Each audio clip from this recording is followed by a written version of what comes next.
Το βρήκα. Ναι, δεν χάθηκα. Α, ναι, αφού το έβαλες. Τον έβαλες να τον... Ναι. Το βρήκα. Λοιπόν, Μινά, ελέγαμε προηγουμένως που καθόμαστε στην καφετερία να μιλήσουμε λίγο για τη διαφορά των λαών που έχουν οι λαοί. Η διαφορά που μπορεί να υπάρχει λαός με λαός. Οι διαφορές βέβαια είναι πολλές. Είναι διαφορές στις γλώσσες, είναι διαφορές στις ιδέες, είναι διαφορές στις αντιλήψεις, στις πίστεις, στα μοντέλα της ζωής. Οι διαφορές είναι τεράστιες που χωρίζει λαό και με λαό. Η ίδια η κουλτούρα που λένε, αποκαλώντας μέσα στη λέξη κουλτούρα και όλο τον ιδεόκοσμο που υπάρχει μέσα στις φυλές και στους λαούς του κόσμου. Σε μια ερώτηση ενός φοιτητή, ο οποίος είχε πολύ προβληματιστεί αν υπάρχει κάποιος λαός ανάμεσα σε όλους τους λαούς που να έχει μια πολύ ξεχωριστή διαφορά από όλους τους άλλους λαούς. Αναπτύξαμε ένα σοβαρό θέμα μεταξύ όλων των λαών, γιατί σκανδαλίστηκε όταν του είπα εγώ ότι υπάρχουν δύο λαοί οι οποίοι έχουν μεγάλη διαφορά από τους άλλους λαούς, και αυτός ο λαός είναι ο εβραϊκός λαός, οι Εβραίοι να το πούμε έτσι, και ο ελληνικός λαός.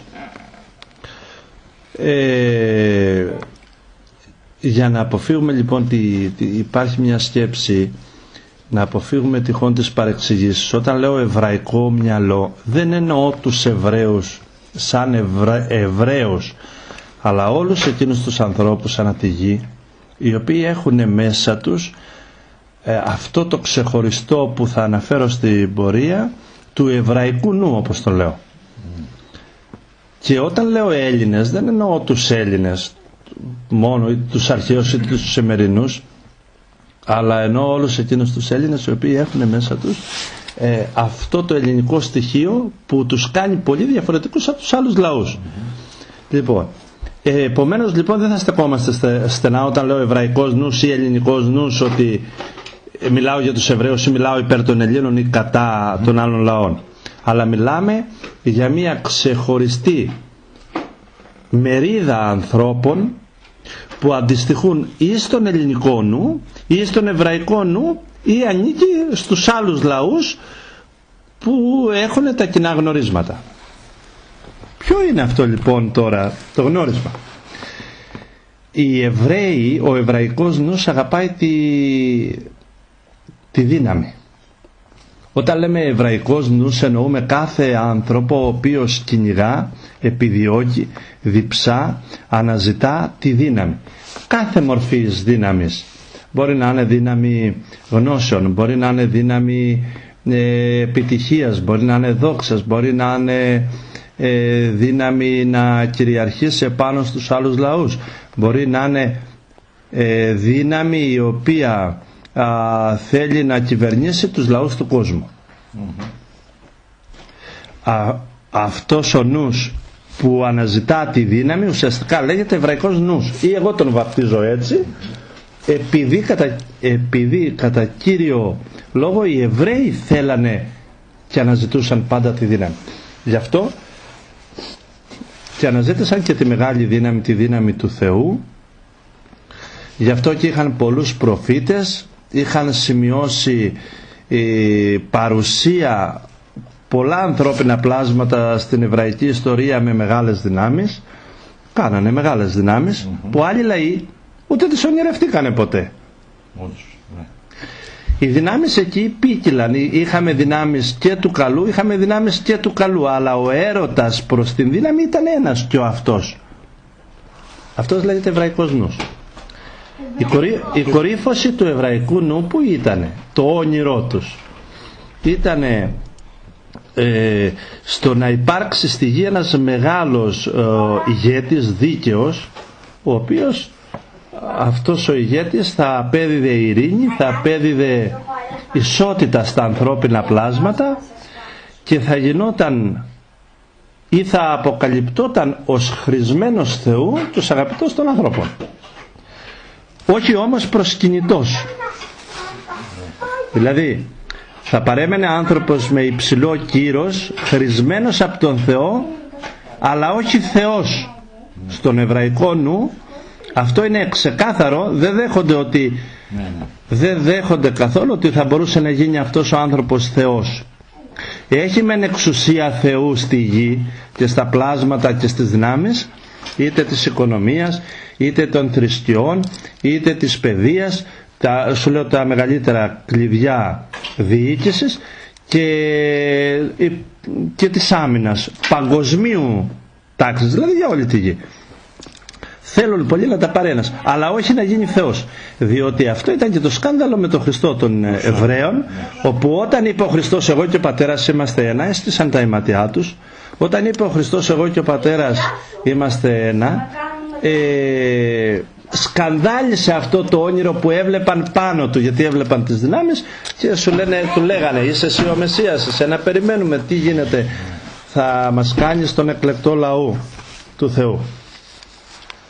Αυτός είναι ο εβραϊκός νους. Αν τον έδωσα ξεκάθαρα να μιλήσουμε και να αντιληφθούμε καλά τι ήταν ο εβραϊκός νους. Ο εβραϊκός νους λοιπόν έχει ένα όνειρο. Θα αναδείξει αυτούς που αγάπησαν τη δύναμη, είτε Εβραίους είτε Έλληνες είτε Ιταλούς είτε δεν ξέρω τι Αμερικανούς, αυτούς που λάτρεψαν και αγάπησαν αυτό το όνειρο και κατ' επέκταση αυτή τη δύναμη, θα τους αναδείξει εκλεκτούς του Θεού και επομένως θα ενσαρκώνει αυτός ο άνθρωπος το όνειρό τους. Είδες όμως τι πρότεινα και είπα, ότι αν αυτός ο άνθρωπος όμως πει ότι εγώ είμαι Θεός, αυτόματα έχει πέσει από κάθε σεβασμό, από κάθε αντίληψη σωστή του εβραϊκού νου. Γι' αυτό το τονίζω, γιατί στην εποχή μας, στις μέρες μας, εκλεκτέ φίλε, λέω ότι ήρθε ο καιρός που ο Θεός κατά παραχώρηση θα αφήσει να γίνει το όνειρο του εβραϊκού νου, το όνειρο όλων εκείνων των ανθρώπων που αγάπησαν την υπερδύναμη στο πρόσωπο ανθρώπου όμως, και το σκέπτονται πολύ καλά, ότι και το γνωρίζουν πολύ, με πολύ αυθεντικό τρόπο, ότι τώρα είναι ο καιρός τους, ότι θα γίνει το όνειρό τους που τόσους αιώνες περιμένουν, είναι η σειρά τους, το όρισε ο Θεός, το ξέρουν και αυτοί μέσα στα σπλάχνα της καρδιάς τους και λένε ήρθε ο καιρός μας. Και εγώ απαντάω ναι, ο καιρός ήρθε, ο Θεός θα επιτρέψει να γίνει το όνειρό σας, αυτό το όνειρό σας πραγματικότητα. Προσωπικά εμένα δεν με πειράζει να παρουσιαστεί ένας παγκόσμιος ηγέτης, και αν με πείραζε πάλι δεν μπορώ να το εμποδίσω, ούτε από άποψη ανθρώπου, γιατί είμαι πολύ χαμηλά στην ανθρώπινη τάξη, αλλά ούτε και από άποψη θεϊκής τάξης δεν έχω καμία εξουσία, διότι είπα ότι έχει δοθεί εξουσία από το Θεό να γίνει. Αφού έχει δοθεί εξουσία, τελειώνει, θα γίνει.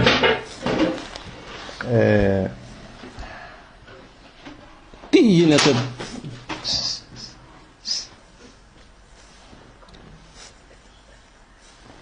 Τι γίνεται τώρα με αυτό το εβραϊκό όνειρο? Είναι ένα μεγάλο όνειρο, είναι ένα θαυμαστό όνειρο. Ένας παγκόσμιος ηγέτης που θα κυβερνήσει τα πλήθη με δικαιοσύνη για να αποδώσει ισότητα. Να ξέρεις ότι η ισότητα είναι το μεγαλύτερο αγαθό που η ανθρώπινη ψυχή προσδοκεί. Δεν υπάρχει μεγαλύτερο αγαθό, διότι λέμε ισότητα θα υπάρξει μόνο όταν ο Θεός κυβερνήσει τα όντα, ή αν δεν τα κυβερνήσει σαν κυβερνήτης, όταν τα όντα θα αγαπήσουν τέλεια τον Θεό, θα τον σεβαστούν, θα μπορούν, θα έχουν την εξουσία να αποδώσουν ανώτατη δικαιοσύνη, που είναι η ισότητα, η ισότητα των όντων. Βέβαια η ισότητα υπόσχονται και οι πολιτικοί και οι κυβερνήσεις, αλλά πιστεύω ότι όλοι οι λαοί στον κόσμο έχουν δει αυτή την ισότητα ένα πλοίο ναυαγισμένο, το οποίο τρώνε σκαμπιλιές από πολλές πολιτικές πεποιθήσεις, από παρατάξεις. Το εβραϊκό όνειρο ήρθε καιρός να γίνει.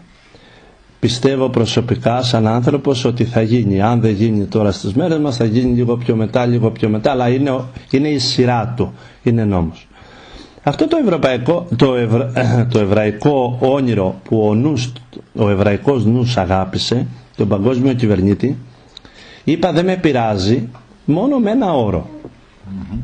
Ποιος είναι ο όρος αυτός? Να μην πει αυτός ο άνθρωπος ότι είμαι Θεός.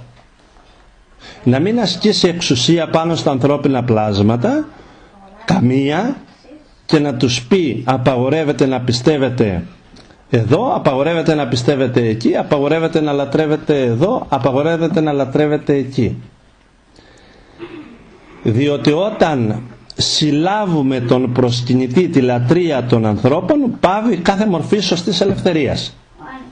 Γίνεται δηλαδή δυνάστης. Γι' αυτό ο Θεός δεν παρουσιάζεται με το ζόρι, ή αν το λέγαμε δεν παρουσιάζεται ολοφάνερα, γιατί είναι τόσο ευγενικός ώστε θέλει να επιτρέψει την ψηλάφιση, οι άνθρωποι να τον ψηλαφίσουν.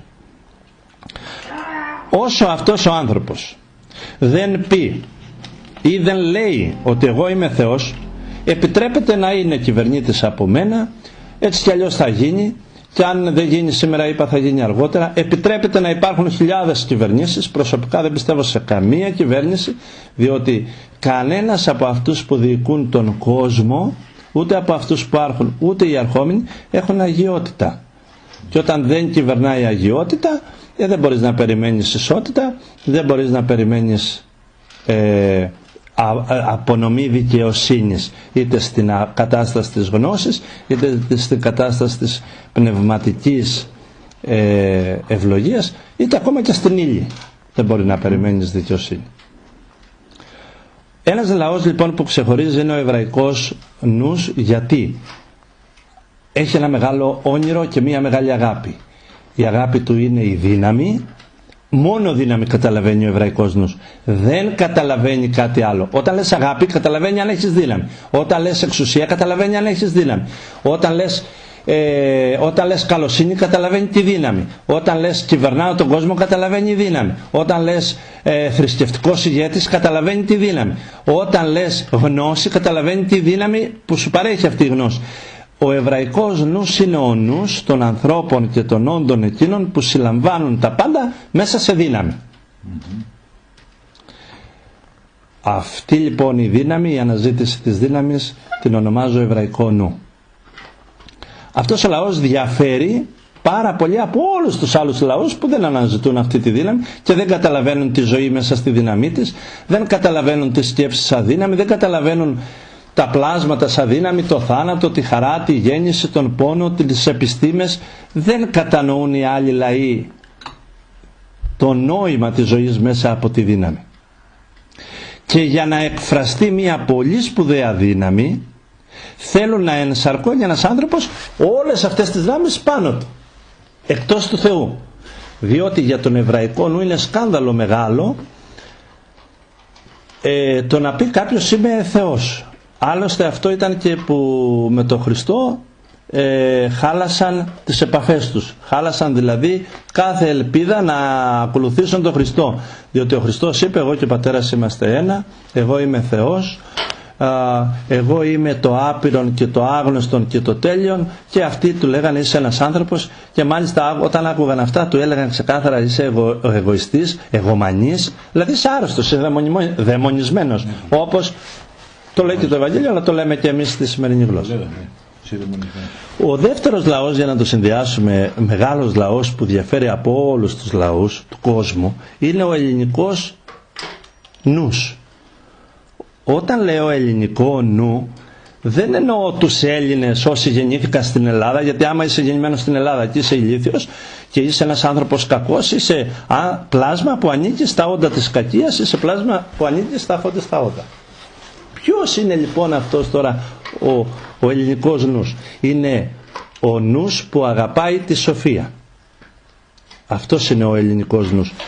Κι αν είναι Γερμανός, κι αν είναι Ιουδαίος, κι αν είναι Αμερικανός, Ρώσος, αν αγαπάει τη σοφία αληθινά, αυτός είναι ελληνικός νους. Αυτόν ονομάζω ελληνικό νου. Ο νους που αγαπάει τη σοφία. Σήμερα λέω εδώ στη χώρα μας ότι ο μοναδικός αυθεντικός Έλληνας εκφραστής του ελληνικού πνεύματος είμαι εγώ. Και για να μην σκανδαλίσει κάποιον, που λέω εγώ και καυχέμαι, είμαι εγώ αληθινός Έλληνας, διότι αγαπώ τη σοφία. Την αγαπώ εκ ψυχής. Αν μου βάλεις τους θησαυρούς της γης σε ένα δρόμο και μία απαλή γνώση της σοφίας απ' την άλλη, θα πάω στον δρόμο της σοφίας.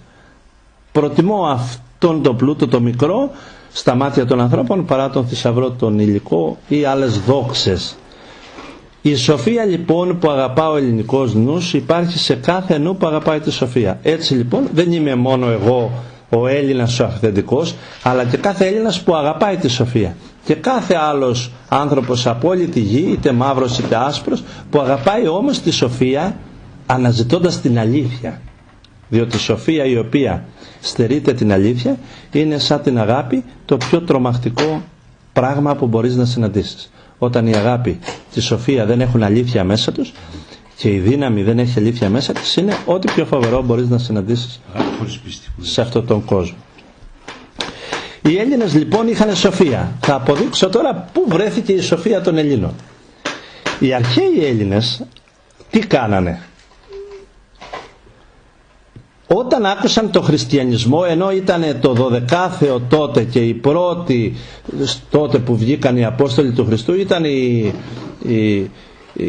Έλληνες, το μεγάλο κράτος που κράταγε τη γνώση, τα γράμματα, τη φιλοσοφία, κράταγε τέχνες, μα κράταγε πάνω απ' όλα τη γεωμετρία, κράταγε πάνω απ' όλα τα μαθηματικά, τα ανώτατα, που σημαίνει ποιότητα.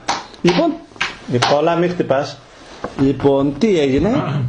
Όλοι αυτοί οι άνθρωποι που αγάπησαν υπερβολικά τη σοφία είναι ο ελληνικός νους. Και αποδεικνύεται στο ότι ακούγοντας το δίδαγμα των Αποστόλων, απευθείας αρνήθηκαν τα ιδεώδη τους, τα πιστεύω τους, τα γκρέμισαν και αγάπησαν τον ελληνισμό. Σύσσωμη η τότε κοινωνία. Δεν έριξα εγώ το αρχαίο ελληνικό 12ο. Δεν αρνήθηκα εγώ σαν ή εμείς οι νεότεροι τους αρχαίους ημών προγόνους και θεούς. Οι αρχαίοι ημών προγονείς, οι γονείς μας, αρνήθηκαν τα ειδωλά τους και έτρεξαν στη χαρά του Χριστού. Δέχτηκαν ότι ο Χριστός είναι η ενσάρκωση του Θεού, είναι το άγνωστο που γίνεται γνωστό. Το δέχτηκαν. Γιατί αγαπούσαν τη σοφία, καταλάβαιναν τη σοφία του Θεού. Ενώ ο εβραϊκός νους που αγαπάει τη δύναμη δεν μπορεί να καταλάβει πως ένας Θεός έρχεται από το άπειρο και από το μεγαλείο, το εξέρχεται και γίνεται ένα τυποτένιο πράγμα που το βαράει ο ένας, το χτυπάει ο άλλος και στο τέλος το σταυρώνουν και όλες. Και πιο μετά ακούνε ότι είναι αναστημένος, αλλά δεν βγαίνει σε όλους, βγαίνει μόνο σε ελάχιστους. Αυτά δεν τα καταλαβαίνουν γιατί αναζητούν τη δύναμη. Αυτοί φαντάζονται ένα Θεό που θα βγει μπροστά και θα φρίξουν και θα πούνε ναι, είσαι Κύριος. Λοιπόν, ο ελληνικός νους λοιπόν αγκάλιασε σύμφωνος, σύσσωμος, αρνήθηκε το 12ο, αρνήθηκε κάθε πίστη, αρνήθηκε τελετές αιώνων και αγκάλιασε το χριστιανισμό. Αυτή είναι η σοφία του Έλληνα. Κανένας άλλος λαός δεν δέχτηκε τόσο αληθινά και τόσο ελεύθερα την πίστη, την αγάπη προς τον Χριστό. Γι' αυτό και οι Έλληνες θα υποφέρουν στα επόμενα χρόνια, γιατί αποδείχτηκαν και πόρνοι εναντίον αυτής της αγάπης. Αρνήθηκαν τη σοφία. Δεν αγαπούν σήμερα οι Έλληνες τη σοφία. Οι μανάδες, οι πατεράδες, οι δάσκαλοι, οι ιερείς δεν προσπαθούν να κάνουν σοφά πλάσματα, προσπαθούν να κάνουν υποταγμένα πλάσματα. Δεν αναζητούν τη σοφία, με αποτέλεσμα γίνονται προδότες προδότες στο κεντρικό, στο ιδιαίτερο γνώρισμα που έχει σαν λαός, σαν πίστης. Βέβαια θα σου αποκαλύψω μία μεγάλη αλήθεια. Εγώ έχω συνομιλήσει με τον νου τον πνευματικό των Εβραίων και με τον νου τον πνευματικό των Ελλήνων. Συνεπάγεται λοιπόν και όλων όσων ανήκουν μέσα στον εβραϊκό νου και στον ελληνικό νου. Αν υποθέσουμε ότι το εβραϊκό όνειρο γίνει πραγματικότητα, αφού έτσι μας δείχνουν, μας πείθουν τα γεγονότα, αν γίνει, δεν λέμε να γίνει ούτε λέμε να μην γίνει. Ο εβραϊκός νους μου παραπονέθηκε ένα μεγάλο παράπονο μία μέρα. Γιατί, λέει, είσαι αντίθετος στο όνειρο?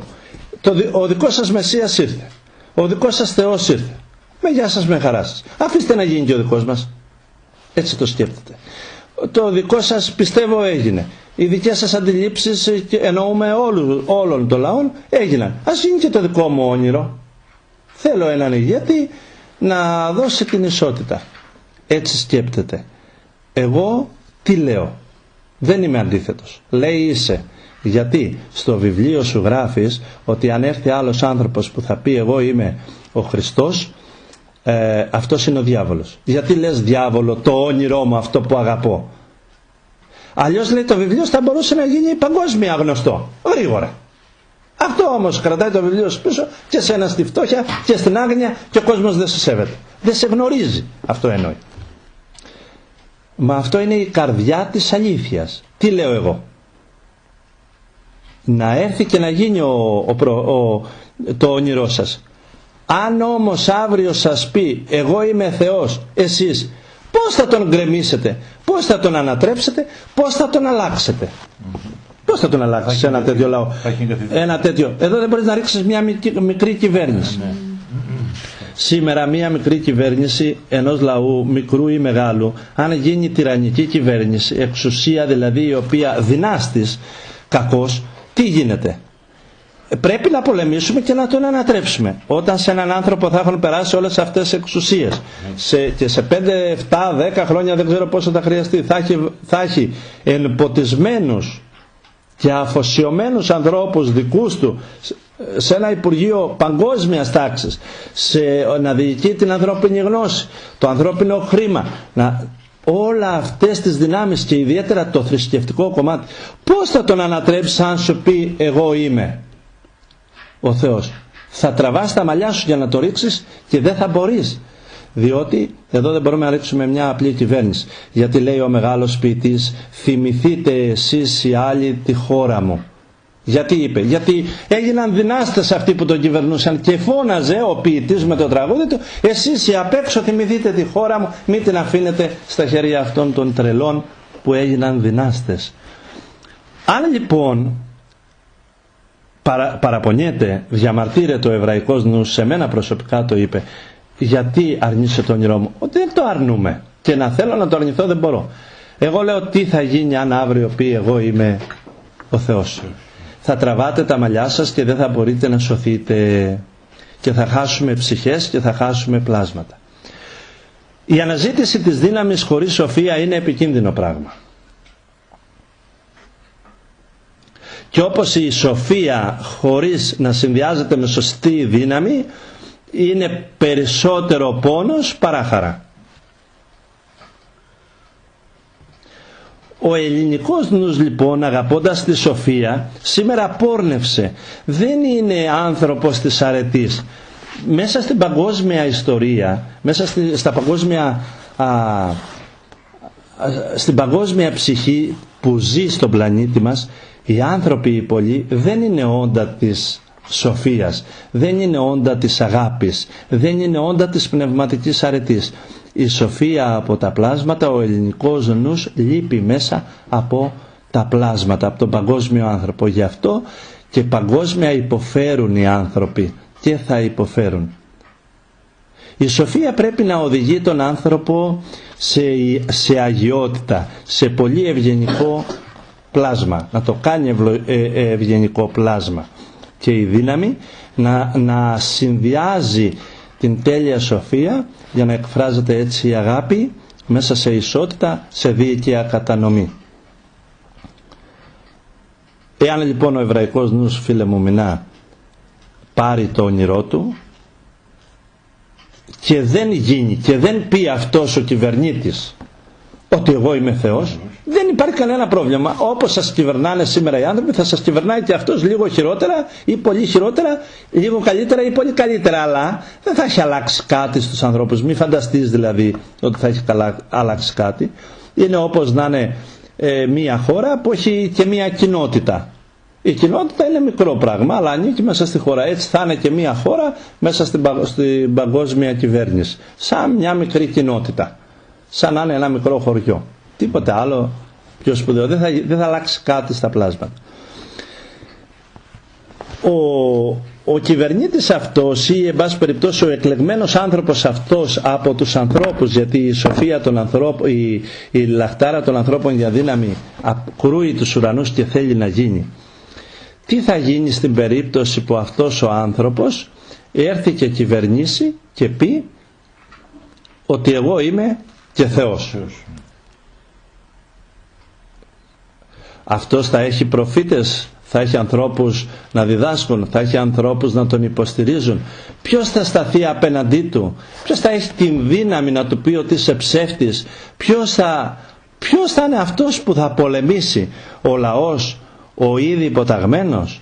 Ποιος θα είναι? Οι φιλόσοφοι και οι ιδεολόγοι οι οποίοι δεν θα έχουν κοινωνία με τη σοφία? Ποιος θα είναι αυτός που θα μπορεί να αντισταθεί? Όσο λοιπόν δεν λέει εγώ είμαι Θεός, δεν υπάρχει πρόβλημα. Είπα ούτε συν θα είναι ούτε πλην, ή θα είναι λίγο πλην περισσότερο ή λίγο περισσότερο, και από τις δύο πλευρές. Λέω ότι εκφραστής αυθεντικός σήμερα της σοφίας είμαι εγώ σαν Έλληνας. Αυτό βέβαια το λέω για να αφυπνίσω τους περισσότερους Έλληνες παγκόσμια, τους ανθρώπους εκείνους που στην ψυχή τους έχουν τις κατάλληλες εγγραφές και καταγραφές τις πνευματικές, να αναζητήσουν τη σοφία και να διακρίνουν τι μέσα από το στόμα μου και από τη σκέψη μου και από το γραπτό μου λόγο εκφράζεται. Γιατί αυτός που είναι από την αλήθεια αυτόματα αναγνωρίζει την αλήθεια, όπως είπε και ο Χριστός, και εκείνος που είναι από το ψεύδος χειροκροτεί το ψεύδος, δεν αλλάζει κάτι. Τα αίμα πρόβατα αναγνωρίζει τη φωνή και τα ναι. Έρχομαι τώρα να πω κάτι σπουδαίο. Αν αυτός ο άνθρωπος όταν γίνει το όνειρο και εφόσον γίνει το εβραϊκό νου πει δεν είμαι εγώ ο Θεός, όσο δεν το λέει, θα έχουμε ένα σημαντικό γεγονός σε όλη την ανθρωπότητα. Θα πρέπει να αποκαλυφθεί ότι δίνει δικαιοσύνη. Θα πρέπει να αποκαλυφθεί ότι άξιζε όλο αυτό το αίμα. Θα πρέπει να αποκαλυφθεί ότι άξιζε όλος αυτός ο κόπος που θα θυσιαστεί, όχι ο κόπος που θα χρειαστεί και οι θυσίες που θα κάνουν οι άνθρωποι για να φτάσει αυτή η εκπλήρωση. Αυτός ο άνθρωπος θα πρέπει να απαλλάξει την κυβέρνησή του και τον παγκόσμιο άνθρωπο από ένα τρομερό εχθρό, από μια φοβερή αρρώστια, από ένα τύραννο μεγάλο, τον εκλεκτό λαό.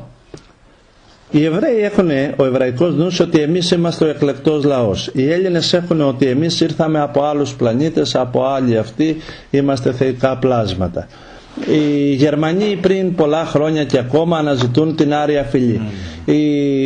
Οι αρχαίοι Ιάπωνες και οι Κινέζοι λένε εμείς είμαστε πιο παλιοί και έχουμε και εμείς ξεχωριστή ιδιότητα. Και όλοι μέσα τους πάσχουν από αυτή την εσωτερική τυραννία, η οποία καταργείται μόνο στο πρόσωπο του Χριστού. Δεν είδα κανέναν άνθρωπο ελεύθερο από αυτή την τυραννία αν πραγματικά δεν είναι ύπαρξη υποταγμένη στο Χριστό. Τον Χριστό όμως πώς θα τον δεχτούν για Θεό, αφού οι ίδιοι δεν πιστεύουν ότι ο Χριστός, αυτό που είπε εγώ είμαι ένα με τον Πατέρα. Βλέπεις ότι η δύναμη εμποδίζει αυτοί να το δεχτούν αυτό, ενώ η σοφία τη δέχεται. Αλλά δεν φτάνει όμως και στη δύναμη, γιατί η σοφία δεν υποτάσσει. Αυτό είναι το μειονέκτημα του ελληνικού νου. Ενώ έπρεπε να κυβερνά τον κόσμο σαν σοφία, η σοφία απαγορεύει να εξουσιάζεις τη γυναίκα σου, το παιδί σου, τον πολιτικό σου, τον φίλο σου, έστω και αν τον οδηγείς στον δρόμο της αρετής.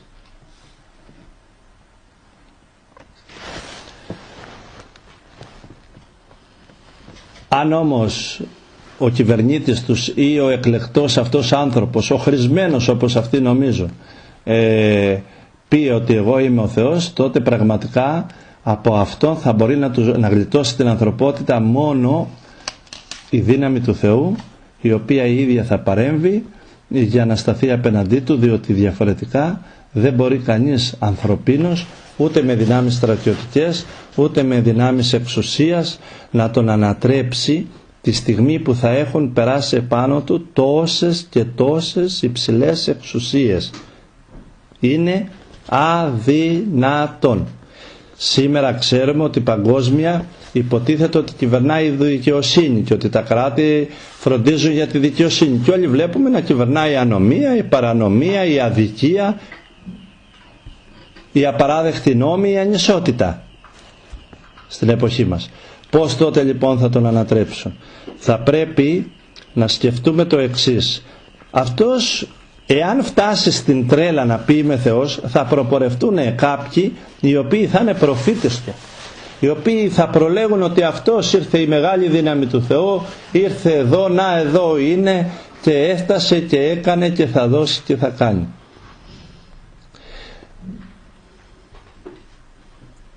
Άρα λοιπόν θα έχει και προφήτες, ανθρώπους που θα προλέγουν τον ερχομό του, που θα προλέγουν, θα τον αγαπούν. Οι προφήτες του είναι όλοι αυτοί οι μεγάλοι του κόσμου που σήμερα καλόπιστα πιστεύουν ότι μια παγκόσμια κυβέρνηση θα κλείσει προβλήματα. Καλόπιστα το πιστεύουν ότι αυτό θα είναι καλό για τη γη, για τους λαούς. Το πιστεύουν ότι να γίνει να καταργηθούν τα όπλα, να καταργηθούν, πιστεύουν, αλλά δεν βλέπουν πίσω από αυτό, στο πνευματικό κομμάτι, την εξουσία του αόρατου κόσμου, ο οποίος για να γίνουν αυτά θα πάρει και τις υπογραφές τους, που τις παίρνει μέσα από το όνειρο, μέσα από αυτό το όραμα.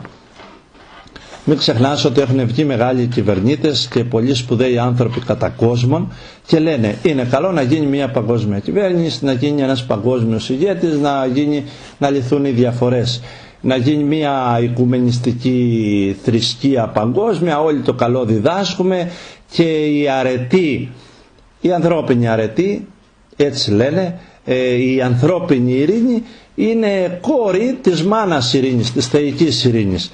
Βέβαια όλα αυτά τα λένε προς τα έξω έτσι, αλλά στην πραγματικότητα η ανθρώπινη ειρήνη είναι ο πρώτος εχθρός της θεϊκής ειρήνης.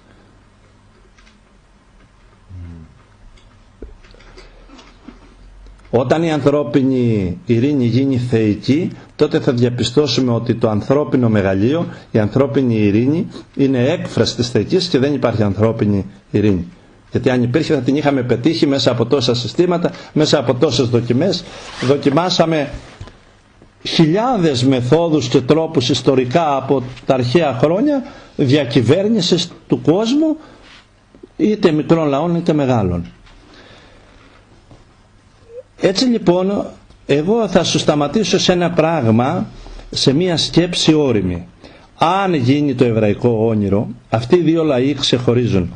Όλοι οι άλλοι λαοί θα πάρουν θέση ή στον ένα λαό ή στον άλλον, ή στον άνθρωπο της σοφίας ή στον άνθρωπο της δυνάμεως. Αυτοί οι δύο δεν πρόκειται να ενωθούν. Γι' αυτό και ο Θεός πολλές φορές δεν παραχωρεί δύναμη στους ανθρώπους της σοφίας και παραχωρεί στους ανθρώπους των δυνάμεων μία δικαιοσύνη συνήθως ανθρωποπαθή, και όποιος άνθρωπος διοικεί ανθρώπους κατά Θεό αρχίζει να υπηρετεί τους ανθρώπους με βάση τη θεϊκή δικαιοσύνη. Δηλαδή ένας κυβερνήτης που είναι από τον Θεό δεν θα κυβερνήσει με την ανθρώπινη δικαιοσύνη και τους νόμους του κράτους, αλλά θα κυβερνήσει με τους πνευματικούς νόμους. Θα φροντίσει να υπηρετήσει πνευματικούς νόμους, παραβλέποντας την μικρή ανθρώπινη δικαιοσύνη. Τότε λοιπόν στην υπόθεση που αυτός ο κυβερνήτης ή αυτός ο άνθρωπος που θα έχει τόσες εξουσίες θα έχει τέτοια εξουσία, θα πρέπει να πούμε ποιος θα σταθεί μπροστά του, ποιος μπορεί να σταθεί μπροστά του για να λύσει όλο αυτό το τραγικό γεγονός. Αν τον πιστέψει ο κόσμος ότι είναι Θεός και δεν είναι Θεός, τότε αυτόματα ο Θεός θα συγχαθεί τους ανθρώπους. Δεν υπάρχει λόγος για το Θεό να απλώσει το χέρι του πουθενά στη γη. Ίσως να απλώσει σε εκείνους που δεν πιστέψουν, αλλά δεν υπάρχει λόγος, διότι θα είναι τέτοια η προδοσία που ξεπερνάει την προδοσία μιας γυναίκας ή ενός άντρα που είναι ανισόρροπος, έχει μια καλή γυναίκα, ή η γυναίκα έχει έναν καλό άντρα και κάνει πορνείες, αλλά ξαναγυρίζει σπίτι του γιατί λέει έχω καλή γυναίκα. Την αναγνωρίζει σαν καλή, αλλά ταυτόχρονα δεν κόβει τον κακό εαυτό του. Ο άνθρωπος αυτός θα είναι πολύ συγχαμένος στα μάτια του Θεού, διότι θα λέει έχω καλή γυναίκα το Θεό, θα πηγαίνει με την πορνική πίστη, αλλά θα παραδέχεται ότι είναι κακοί. Γιατί θα παραδέχεται? Μα είπαμε, είναι παραδοχή κακή όταν πεις αυτός ο άνθρωπος είναι Θεός. Τότε ο εβραϊκός νους αυτόματα θα λάμψει και θα δει κάτι που μέχρι τώρα δεν μπορεί να το κατανοήσει. Αν κάποιος άλλος πει εγώ είμαι Θεός, τότε αυτόματα το μεγάλο ποσοστό του εβραϊκού νου θα πιστέψει στον Χριστό, διότι είπε είμαι Θεός χωρίς να ασκήσει εξουσίες και δυνάμεις, χωρίς να αναγκάσει λαούς, χωρίς να υποτάξει, εκφράζοντας το ύψος της ελευθερίας, δικαιώνοντας τον άνθρωπο για την ελευθερία, για την ελεύθερη λατρεία του, δικαιώνοντας τον άνθρωπο, σαν όν, κάνοντας τον Θεό. Ο Χριστός λέει όποιος θέλει. Είναι καταπληκτικά αυτά που είπε. Δεν υπέταξε τις δυνάμεις και δεν βγήκε με τους αγγέλους και με δυνάμεις και με ανθρώπους και με όπλα και με ξύφη. Γι' αυτό και είπε αν ήμουν βασιλιάς κοσμικός, πού είναι οι στρατιώτες μου να πολεμήσουν? Έτσι. Λοιπόν, αυτόματα αυτός ο εβραϊκός νους θα αναγνωρίσει το μεγαλείο του Χριστού, αλλά δεν ξέρω αν θα μπορέσει να τον ζυγώσει, αν θα προλάβει, γιατί και να θέλει να τον ζυγώσει, η υποταγή του κάτω σε αυτή την στην καρδιά μου είναι σε αυτή την πορνική δύναμη, να το πω έτσι, αλλά για να μην σκανδαλίζει τους ανθρώπους, σε αυτήν την εγωπαθητική δύναμη, σε αυτή την σκοτισμένη δύναμη που νομίζει τον εαυτό της Θεό για να φτάσει να λέει είμαι Θεός, θα έρθει σε σύγκρουση με τα ιδεώδη που αγαπάει τη δύναμη. Γιατί είπαμε αγαπάει τη δύναμη. Θα έρθει αυτόματα σε σύγχυση. Όσο για τους σοφούς Έλληνες ή για τον ελληνικό νου, όταν ακούσει εγώ είμαι ο Θεός, εδώ θα αναδειχθεί η σοφία του. Αν έχει την διάκριση να διακρίνει ότι δεν είναι, ή αν τον ακολουθήσει αποδεικνύοντας ότι αυτή η σοφία που λέει σαν ελληνικός νους την έχει και την είχε χάσει από πολύ πριν. Γιατί την είχε χάσει? Διότι ο Θεός δεν χρειάζεται εξουσία ανθρώπινη να κυβερνήσει. Ο Θεός δεν έχει καμία λαχτάρα, καμία ανάγκη να υποτάξει τους λαούς με στρατούς, με χρήματα, θα ήταν παλαβός Θεός να υποτάξει τους λαούς με το να σου βάζω στο κεφάλι αυτά που θέλω εγώ να μάθεις, με το να σου επιβάλλω το Θεό που θέλω εγώ. Αυτός ο Θεός δεν είναι Θεός της σοφίας. Μπορεί να είναι τυραννικός Θεός, μπορεί να είναι, και αν τον πούμε για αληθινό, τότε θα σου έλεγα εγώ σαν σοφός νους θα έλεγα ένα τέτοιο τυραννικό Θεό δεν τον θέλω. Ας μην έχει σχέση με μένα και εγώ με εκείνον, να πάω εγώ στην καταδίκη άμα με καταδικάζει, αλλά δεν θέλω να έχω με τυραννικό Θεό σχέση, ο οποίος επιβάλλει στα όντα.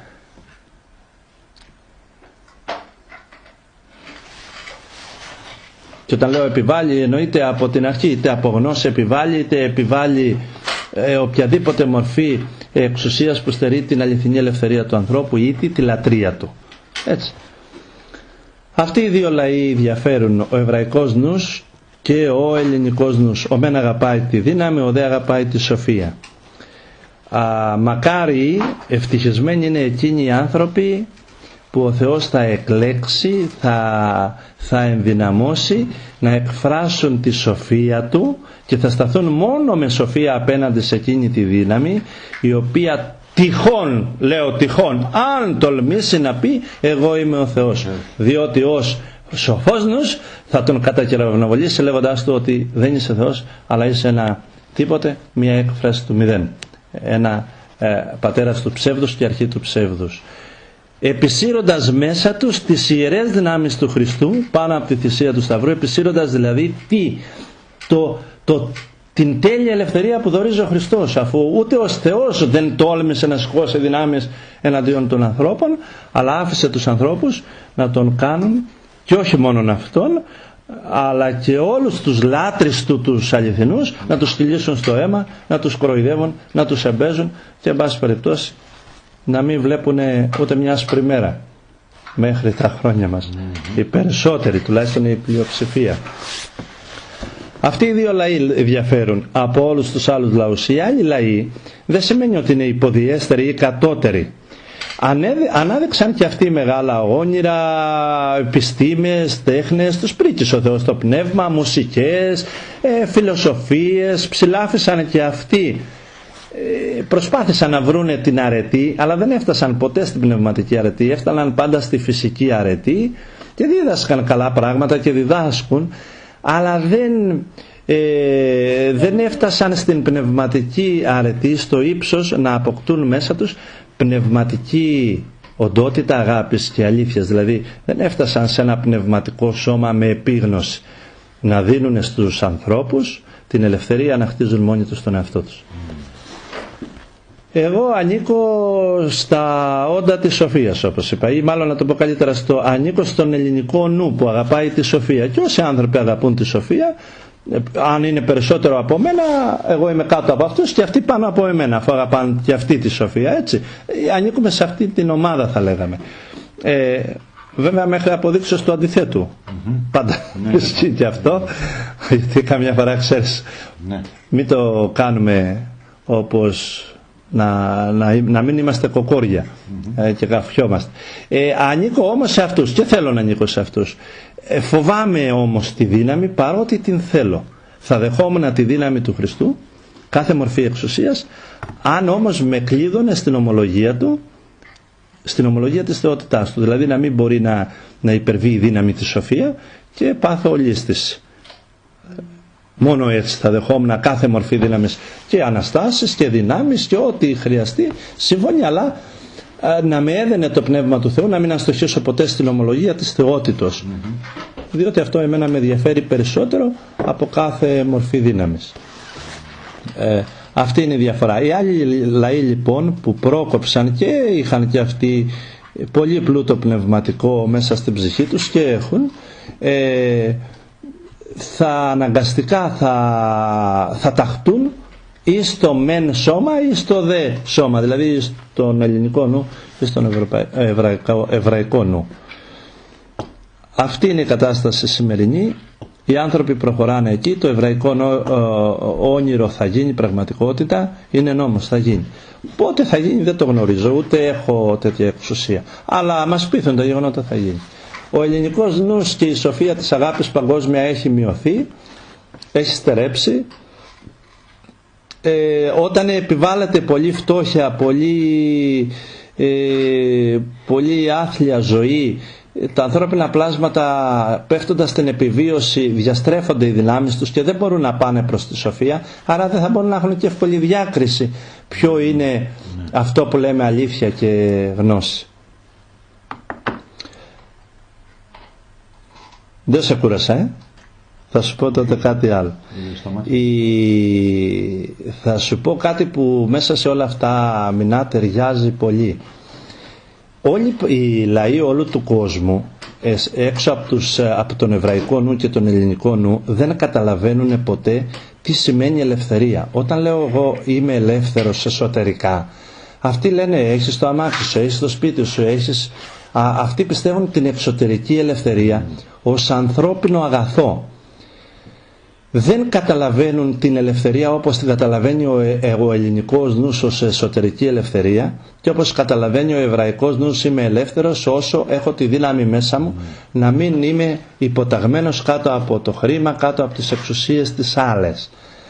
Δεν το καταλαβαίνουν αυτό. Και τι καταλαβαίνουν ακούγοντας ελευθερία? Εγώ τώρα εκφράζομαι σε σένα ελεύθερα γιατί λέει το επιτρέπει το κράτος. Αν το κράτος δεν το επιτρέπει και εκφραστώ, είμαι παράνομος. Περπατάω στην πλατεία γιατί είμαι ελεύθερος. Το κράτος μου δίνει αυτό το αγαθό να πορεύομαι σε μια πλατεία, σε ένα δρόμο. Το θεωρούν αγαθό ανθρώπινο. Επειδή πολλές κυβερνήσεις έχουν γίνει τυραννικές στα πλήθη, φτιάξαν έναν οργανισμό, υποτίθεται, ή τουλάχιστον έτσι θέλανε να λένε, παγκόσμιο, που θα υπερασπίσει τα παγκόσμια δικαιώματα του ανθρώπου. Γι' αυτό προβάλλονται πολύ τα δικαιώματα επειδή δεν καταλαβαίνουν την ελευθερία του Θεό που μπορεί να με κάνει ελεύθερο ακόμα και όταν είμαι αλυσοδεμένος με αλυσίδες, και σου λέει εγώ θέλω την ελευθερία αυτή που καταλαβαίνω, και αυτή που καταλαβαίνω είναι αγαθό, ελευθερία ίσον αγαθό του κράτους, αγαθό του νόμου, αγαθό της ανθρώπινης συνύπαρξης όπως ο άνθρωπος την ορίζει. Βέβαια, εγώ έχω δει εκατομμύρια ανθρώπους ελεύθερους εξωτερικά, αλλά λυσοδεμένους εσωτερικά. Και πιστεύω όλοι το ξέρουν αυτό που λέω. Αυτοί όμως πιστεύουν σε εκείνη τη μορφή ελευθερίας.